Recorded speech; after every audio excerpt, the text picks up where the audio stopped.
Charlie Chaplin. दोस्तों, ये नाम दुनिया के सबसे बड़े कॉमेडियन का नाम है जिसने सारी दुनिया को हंसाया और आज भी चार्ली दुनिया भर के सभी कॉमेडियंस के लिए उनके आइडल हैं। लेकिन उनकी निजी जिंदगी के बारे में लोग बहुत ही कम जानते हैं।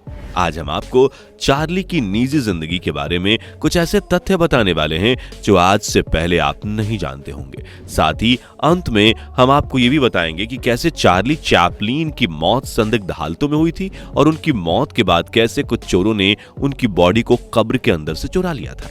दोस्तों, चार्ली चैपलिन का जन्म 16 अप्रैल 1889 को वॉलवर्थ, लंदन, इंग्लैंड में हुआ था। चार्ली कॉमेडियन, एक्टर और एक बेहतरीन डायरेक्टर होने के साथ साथ एक प्रोड्यूसर, स्क्रीन राइटर, कंपोजर और एक एडिटर भी थे। लेकिन सवाल ये उठता है कि चार्ली इस फील्ड में आए कैसे। तो दोस्तों, जैसा कि अक्सर होता है, पेरेंट्स जिस फील्ड से बिलोंग करते हैं, बच्चे भी अक्सर उसी फील्ड में उतर जाते हैं। चार्ली के साथ भी ऐसा ही हुआ था। चार्ली चैपलिन के पिता का नाम चार्ल्स चैपलिन था। उनकी मदर का नाम हैना चैपलिन था, जो कि एक म्यूजिकल हॉल में जूनियर आर्टिस्ट के तौर पर परफॉर्म करती थी, यानी कि उनकी माँ एक एक्ट्रेस थी। चार्ली के पिता एक सिंगर और एक्टर के तौर पर काम करते थे, इसलिए चार्ली का इंटरेस्ट भी इस फील्ड में था। लेकिन उस समय जो आर्टिस्ट या एक्टर हुआ करते थे वो ये काम मजबूरी में किया करते थे, क्योंकि उस समय इस काम में बिल्कुल भी पैसा नहीं था, इसलिए उनकी फाइनेंशियल कंडीशन अच्छी नहीं थी और इसी कारण से चार्ली के बचपन में काफी मुश्किलें थी। चार्ली जब 5 साल के थे तो उनके पेरेंट्स सेपरेट यानी कि अलग हो गए। आपको बता दें कि चार्ली के पिता को शराब की लत थी, जिसके बाद उनके पिता ने दूसरी शादी कर ली, लेकिन हालात इसके बाद भी नहीं सुधरे और उनकी दूसरी मां ने भी चार्ली के पिता यानी कि चार्ल्स चैपलिन को छोड़ दिया, जिस वजह से उन्हें अनाथालय में रहना पड़ा। चार्ली के लिए यह बहुत ही मुश्किलों का दौर था। बुरा वक्त उनका पीछा ही नहीं छोड़ रहा था। उसी दौरान उनकी पहली मां की मेंटल कंडीशन बिगड़ने लगी। अब सवाल यह था कि चार्ली का क्या होगा।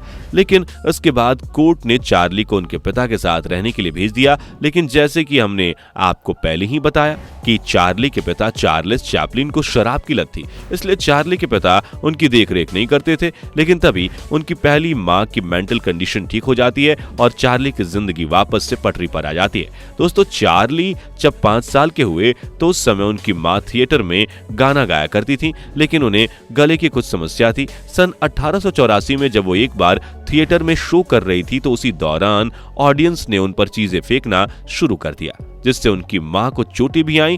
इसी शोर शराबे के बीच वो रोती हुई स्टेज छोड़कर चली गईं और मैनेजमेंट से उनकी बहस होने लगी। लेकिन वहां कुछ ऐसा हुआ जो किसी ने नहीं सोचा था। दरअसल इसी शोर शराबे के बीच 5 साल के चार्ली अकेले ही स्टेज पर पहुंच गए और जो गाना उनकी मां गा रही थी वही गाना उन्होंने गाना शुरू कर दिया। एक बच्चे की आवाज में वो गाना ऑडियंस को इतना फनी और क्यूट लगा कि चार्ली की खूब वाहवाही हुई और इतना ही नहीं, ऑडियंस ने खुश होकर स्टेज पर सिक्कों की बारिश कर दी। इस तरह से देखा जाए तो इस वाकये ने 5 साल के चार्ली के करियर की नींव रखी। और जैसा कि ग्रेट पर्सनालिटीज की लाइफ में देखने को मिलता है कि उनका मन पढ़ाई में बिल्कुल भी नहीं लगता, कुछ ऐसा ही मामला चार्ली के साथ भी था। चार्ली भी दूसरे बच्चों की तरह स्कूल तो जाते थे, लेकिन उनका मन पढ़ाई में बिल्कुल भी नहीं लगता था, जिसकी वजह से उन्होंने स्कूल के दौरान स्टेज शो करना शुरू कर दिया था।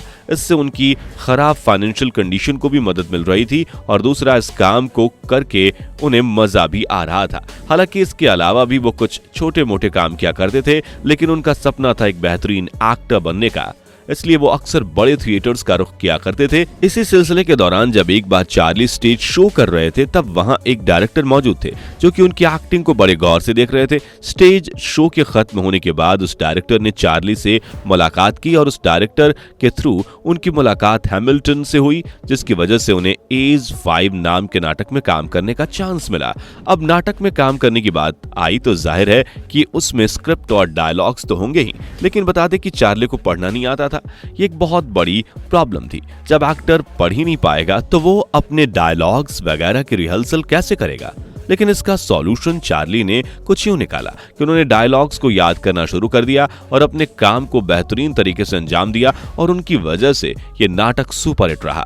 इसके कई पार्ट आगे भी बनाए गए, जिसकी वजह से चार्ली का नाम तो हुआ ही, साथ ही उन्हें शोहरत भी मिली। हालांकि उसके बाद भी उनकी लाइफ में वो खुशी नहीं आई जो उन्हें चाहिए थी और वो अपने काम से खुश नहीं थे। जिंदगी के उन्हीं दुखों, तकलीफों, गरीबी, अकेलेपन और बेरोजगारी जैसी प्रॉब्लम को चार्ली ने अपनी कॉमेडी का जरिया बनाया और लोगों को खूब हंसाया। वो लोगों को अपनी कॉमेडी के जरिए सीख देते थे कि इतनी प्रॉब्लम्स के साथ भी कैसे खुश रहा जा सकता है। और उस दौर की बात की जाए तो लोगों को ऐसे ही मोटिवेशन की जरूरत भी थी, क्योंकि ये वो दौर था जब वर्ल्ड वॉर चल रहा था और सारी दुनिया संकट से गुजर रही थी।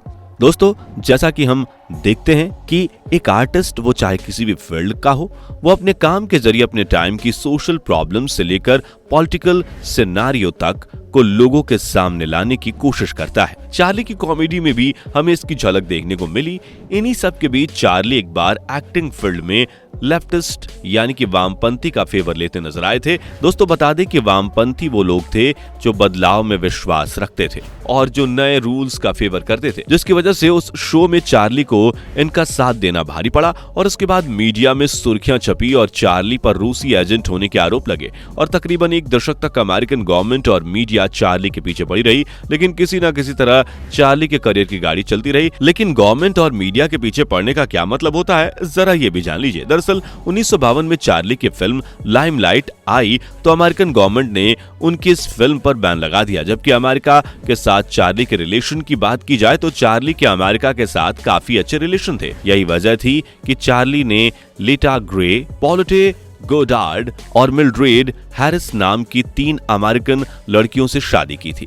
लेकिन इसके बावजूद भी जब चार्ली का सब्र जवाब दे गया तो वो अमेरिका से वापस लंदन, इंग्लैंड चले गए। लेकिन दोस्तों, लंदन जिस तरह आज के दौर में महंगा, उस दौर में भी वो उतना ही महंगा था। इसी वजह से रहने वगैरह की सही इंतजाम न होने पर, ठीक जगह न मिलने की वजह से वो स्विट्जरलैंड में जाकर बस गए। आपको बता दें कि यहीं पर उनकी मुलाकात भारत के प्रधानमंत्री जवाहरलाल नेहरू और इंदिरा गांधी से हुई। इसी तरह जब चार्ली ने अपनी बायोग्राफी लिखी तो उसमें भी उन्होंने जिक्र किया कि वो महात्मा गांधी के विचारों से काफी प्रभावित थे। यही वजह थी कि जब उनकी मुलाकात ब्रिटेन के प्रधानमंत्री विंस्टन चर्चिल से हुई तो उन्होंने विंस्टन चर्चिल के सामने महात्मा गांधी से मिलने की ख्वाहिश जाहिर की और इत्तेफाक से चार्ली को गांधी जी से मिलने का मौका मिल गया। हालांकि चार्ली की हाइट दूसरे लोगों के मुकाबले काफी कम थी। उनकी हाइट सिर्फ 5 फीट 5 इंच थी। साथ ही वो दुबले पतले थे। लेकिन चार्ली ने अपनी बेहतरीन एक्टिंग और कॉमेडी से लोगों के दिलों पर राज किया और ढेरों अवार्ड्स भी जीते।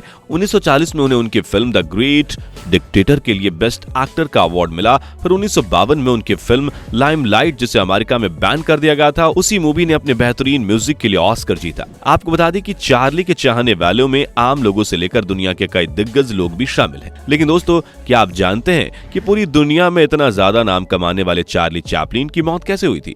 अगर आपको नहीं पता तो बता दें कि 25 दिसंबर साल 1977 को उन्हें नींद में एक ब्रेन स्ट्रोक आया था और उस ब्रेन स्ट्रोक की वजह से वो उस नींद के बाद कभी उठे ही नहीं। हालांकि इसे एक हादसे का नाम दिया गया था जिसके पीछे की गुत्थी कभी नहीं सुलझ सकी। हालांकि कई लोगों का कहना है कि उनकी तबीयत खराब चल रही थी और उन्हें ऑक्सीजन पर रखा गया था और उसी दौरान उनकी मृत्यु हो गई थी। उनकी मृत्यु के बाद उनके मृत शरीर को स्विट्जरलैंड के कोजियर सुरवेवी कब्रिस्तान में दफना दिया गया था। हालांकि 2 दिन बाद ही कुछ लुटेरों ने चार्ली चैपलिन की कब्र खोदकर उनके मृत शरीर को निकाला और उसे अपने साथ ले गए, जिसके बाद उन्होंने उनके परिवार वालों से उनके शरीर को लौटाने के लिए $6 लाख की मांग की। जिसके बाद उनके परिवार वालों ने कहा कि चार्ली चैपलिन स्वर्ग में है, ना कि उनके पास। जिसके बाद पुलिस ने उन लुटेरों को पकड़ लिया और चार्ली चैपलिन के शरीर को पूरी सुरक्षा के साथ फिर से दफना दिया गया। तो दोस्तों, ये है दुनिया के सबसे बड़े और सबसे मशहूर कॉमेडियन चार्ली चैपलिन की वो कहानी जो बहुत कम लोग ही जानते हैं। आपको कैसी लगी नीचे कमेंट करके जरूर बताएं। जाने से पहले वीडियो को लाइक शेयर जरूर करें और ऐसी ही वीडियोस के लिए इस चैनल को सब्सक्राइब करके बेल नोटिफिकेशन को भी जरूर ऑन कर लें। धन्यवाद।